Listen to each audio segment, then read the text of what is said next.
आप देख रहे हैं न्यूज नागपुर सिटीजन, बेखौफ बेबाक सच्चाई का आईना। पाटील आहे. तुम्ही सांगितलं 4 बैल गाडीत नाही टाकायचे, आम्ही तुमच्या आज्ञेचं पालन केलं. आम्ही 3च बैल भरवलं.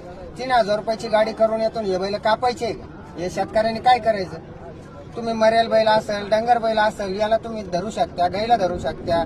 तुम्ही या बैलाला हा बैल कापायचा आहे का? तरी तुम्ही गाड्या धरून राहिले, ते करून राहिले. लोक 5-5 हजार खर्च करून येतात. आम्ही धंदा करायचा की नाही करायचा? 3 दिवस झाले माझ्या गाडीचा हप्ता तर केले. कोण भरणार आहे? गोरक्षदल भरणार आहे. तुमची मागणी काय आता? आमची एकच मागणी आहे, तुम्ही हे बाजार चालू करावं, गाडी धरून गोरगरीबाला त्रास देऊ नये. फक्त एवढं आहे. आणि माझ्याकडे 30 एकर ठोकीची जमीन आहे, मला गुंठाभर जमीन नाही घरची. 10 रोजंदार नाही, त्यांचे पैसे काय वर द्यायचे मी? तुम्ही आणून द्या मला 2000 5000, मी पैसे भरतो. व्यापार नाही करायचा, काय करायचं आम्ही? हा, 40,000 रुपयाचा बैल आम्ही 20 ला 22 ला विकायला तयार आहे. हे बैल कापायचा आहे का? आणि याला कापणार कोणी घेणार आहे? आणि कोण घेईन? एवढे चांगले बैल कापायला देऊ आपण येडे का कापायला द्यायला? पण तुम्ही गाडी धरू नका ना. गोरगरीब धंदा करून आला, त्याच्या घरचं काय आहे? मग नाही तर तुम्हाला जर बैल लागत असेल तर आम्हाला पैसे द्या.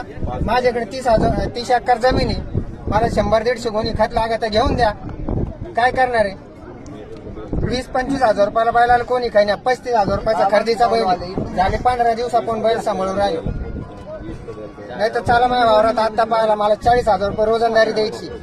घ्या म्हणा या बैलाला कोणी घेऊन राहिले. 18ला बैल हे घ्या. बघा, ही शेतकरी वर्गाची नाही का इतकी दुर्दशा ह्या गोरक्षकवाल्यांनी केलेली आहे. आणि ह्या सरकारनं याच्यावर तात्काळ अंमलबजावणी करून गोरगरीब शेतकरी व्यापारी वर्गाच्या मागण्या पूर्ण मंजूर करावा अशी शेतकऱ्याला मी माझ्या अँटी करप्शन कमिटीतर्फे विनंती करतो.